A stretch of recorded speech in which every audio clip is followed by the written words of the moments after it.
ya lithi izwi likaNkulunkulu siyahlaselwa nxa zonke kodwa asiqedwa.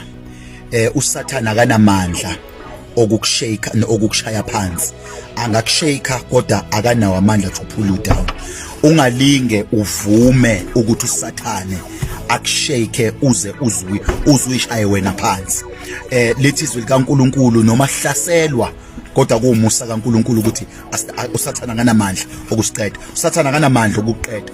Usathane into ayenzayo wenza ukuthi uphenike, wenza ukuthi utatazele. Ungavumi ukutatazeliswa usathane. Once watatazela usathane usuke sekunqobile empilweni yakho. You know what ukuthi usathane ukunika amagama abhlungu ozoweza awenza ukuthi uphenike bese kuyaphela ngawo. Usathane ukunika amagama amnandi ozo overreacta ngenjabulo bese wenza ama mistake. Usathane akanamandla ukwenza amaphutha. Usathane akakwazi ukwenza ama mistake, kodwa usathane ukwenza ukuthi uphenike, ukwenza utatazele bese wenza amaphutha bese uyafa. Akusibona bonke abantu abasemathuneni namhlanje usathane akabashaya phansi, kodwa abaningi babo usathane wenza ukuthi baphenike, usathane wenza ukuthi batatazele base bafa before time.